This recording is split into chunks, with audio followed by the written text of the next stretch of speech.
Cœur solitaire, 76e épisode. Avec Wesley Estimable, Ricardo Lefebvre, Kelita Charles, Steve Monpoint et Cindy Pierre-Louis. Cœur solitaire, 76e épisode. Yo t'y ramassé ce 75e. Jerry monte un plan pour le faire Antoine venir la caille Clarisse parce qu'elle était besoin monsieur Mwanga parler avec elle. Après que monsieur Mwanga finit raconter l'histoire de la ville, Antoine dit merci de ce côté parler avec moi. Et monsieur Mwanga allez. Kounia, nous toujours caille Clarisse. Antoine, laisse-moi te raconter ce qui s'est passé. Non, Clarisse, laisse-moi faire. Antoine, mon frère, je te demande pardon en avance. Clarisse aurait dû te parler depuis longtemps. Elle aurait dû te mettre au courant de tout ça. Je m'excuse pour elle. Pour que tu comprennes mieux, je vais commencer par le commencement. Mon père, depuis l'adolescence, avait un ami du même âge que lui. On les appelait les inséparables. Là où était mon père, son ami n'était pas très loin. Ils allaient partout ensemble. Ils faisaient tout ensemble. Après le mariage de mes parents, l'ami de mon père est parti pour l'étranger. Je suis née et 3 ans plus tard, Clarisse est née. Et à ce moment, il est revenu au pays. Naturellement, mon père l'a choisi comme le parrain de Clarisse. Et il l'a aimé tout de suite. Il faut dire que Clarisse était un enfant adorable. Elle faisait la joie de tout le monde. Ses rires, ses pitreries, sa façon de danser, sa façon de chanter. C'était vraiment une boule de joie et elle était choyée, aimée de tout le monde. Clarisse et moi, on est rentrés à Port-au-Prince. On a habité chez une tante. Et on a fait toutes nos études ici. Papa et maman venaient nous voir de temps en temps. Mais c'était bien ici. J'ai eu ma première relation sentimentale avec le fils du parrain de Clarisse. Et chaque année, on revenait au pays pour les grandes vacances. Je vais aller plus rapidement pour rendre cette histoire plus courte. L'année de 20 ans de Clarisse, elle rentra au pays pour les grandes vacances, comme d'habitude. Et moi aussi. Son parrain est tombé malade. Et étant donné qu'il était seul chez lui, ses enfants n'étaient pas en Haïti, ma mère a préparé de la nourriture et elle a demandé à Clarisse de la lui apporter. Et Ne me dis pas que... oui, il l'a violée. Il l'a violée. Clarisse est rentrée à la maison, les vêtements déchirés et des bleus sur tout le corps. Mon père n'était pas là. Lorsqu'il est rentré, ma mère lui a expliqué ce qui s'était passé. Il s'est mis dans une colère. On ne l'a jamais vu aussi en colère. Il a pris sa machette et il s'est rendu chez son ami. Et il lui a coupé la tête sans aucune autre forme de procès. Après, Il est rentré à la maison.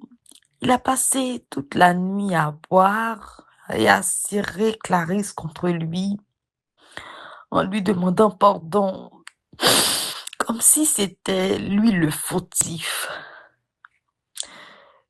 Le lendemain, les autorités de la ville sont venues pour l'arrêter, mais il a pris la fuite dans les mornes.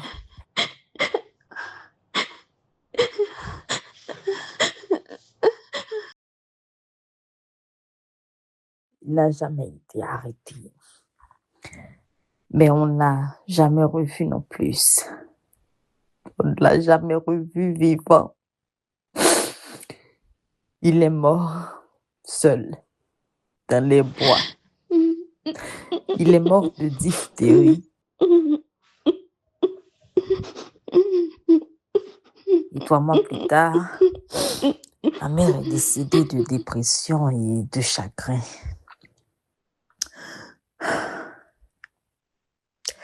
J'ai rompu mes relations avec le fils du parrain de Clarisse. Ils n'ont pas compris. Ils ont trouvé que mon père avait tort. Mon père qui avait tort, parce qu'il avait tué leur père. 2 familles unies, désormais déchirées à cause de la bêtise et la perversité d'un homme. Voilà l'histoire, Antoine. C'est ça, l'histoire de Clarisse.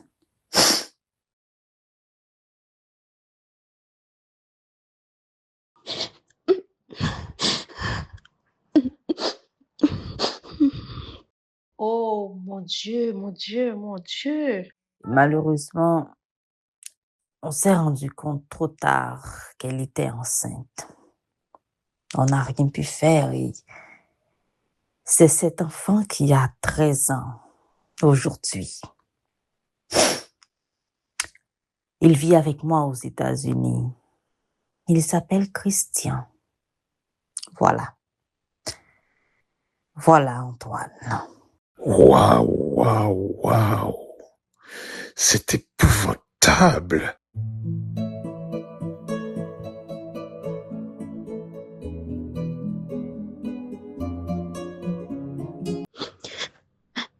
Tony, Oui, Clarisse. tu ne dis rien? Je n'ai rien à dire, Clarisse. Antoine, je te demande pardon une fois de plus. Je sais, j'ai tort. J'aurais dû te parler de tout ça. J'aurais dû t'en parler. Mais tu sais, quand quelque chose nous fait vraiment mal, nous avons plutôt tendance à l'enfouir au plus profond de nous-mêmes jusqu'à essayer de l'oublier. Tu sais, tu comprends ce que je veux dire?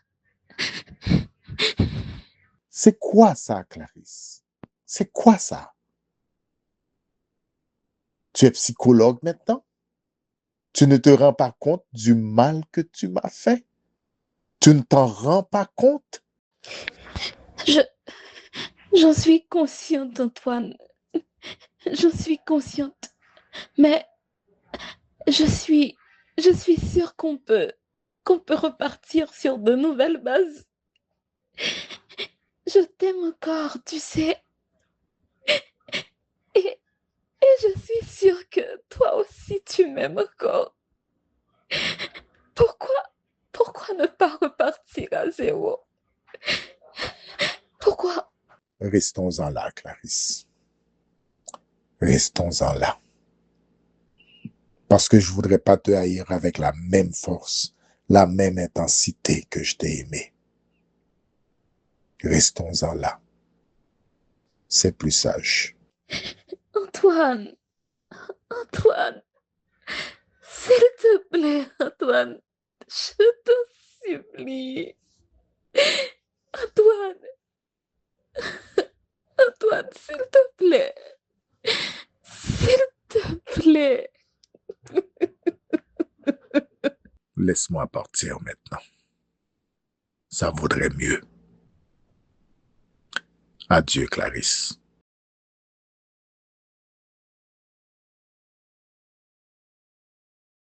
Antoine. Antoine, mon frère. Essaie de comprendre. Jerry Lecomte, quand est-ce que tu arrêteras de t'immiscer dans mes affaires? Laisse-moi tranquille.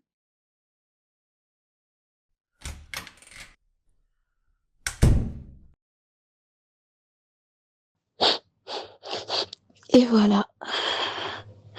C'est fini. Voilà. C'est fini. C'est fini. C'est fini. Vraiment, c'est fini maintenant. C'est fini. Non, Clarisse, je ne pense pas. J'ai vu autre chose dans les yeux d'Antoine. Tu as raison, Sarah. Il est malheureux. Il ne joue pas au Dieu. Il s'est retenu. Il ne voulait pas pleurer en ta présence, Clarisse. Il est malheureux. Attends encore, ce n'est pas fini. Vous exagérez, les filles. Vraiment, là, vous exagérez. Vous exagérez. Clarisse, c'est pas du tout fini. On va continuer à se battre. Je crois savoir où se trouve Antoine. Je t'emmène le voir demain.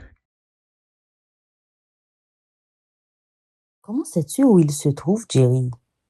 Comment le sais-tu? Je le sais. C'est tout. Jerry, Antoine a dit, restons-en là. Je vais pas passer toute ma vie à le supplier. Ok? On reste là, d'accord? C'est fini maintenant. Non, Clarisse, non. Je t'emmène le voir demain. On verra ce qui se passera après.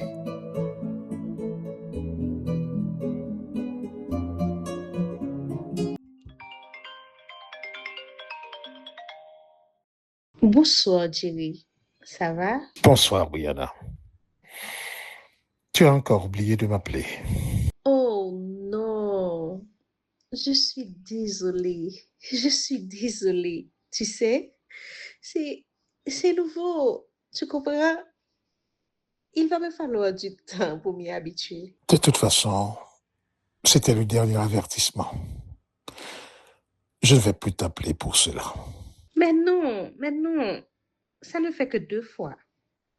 Ne sois pas si sévère. Si je n'arrête pas, tu ne feras jamais l'effort de le faire toi-même. D'accord, d'accord. Je te promets que la prochaine fois, je le ferai avant toi. C'est moi qui le ferai, ok? Je te le promets. Madame Laplanche, ne fais pas de promesses que tu ne pourras pas tenir. Qui te dit que je ne pourrai pas tenir celle-là? C'est juste une question d'habitude. Je vais m'y mettre et je te promets que je vais le faire. Bon, d'accord. Il se fait tard. J'avais appelé pour avoir de tes nouvelles et surtout te souhaiter une bonne nuit. Merci. Ça me fait plaisir. Ok, je vais me coucher.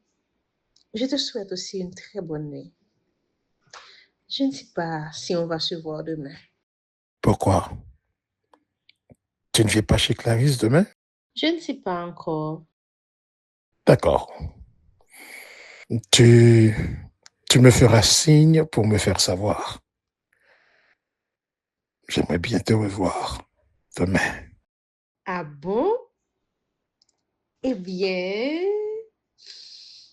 hmm, je te fais ici.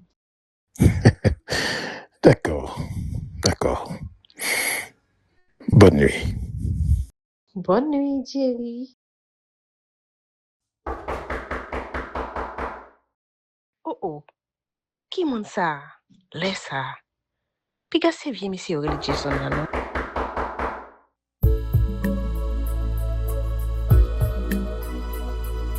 C'était Cœur solitaire, un feuilleton audio de Ricardo Lefebvre. Musique originale, Onikel Augustin et Ricardo Lefebvre. Réalisation, Maxime Desamours. Une production de l'Atelier de création culturelle et artistique ACA.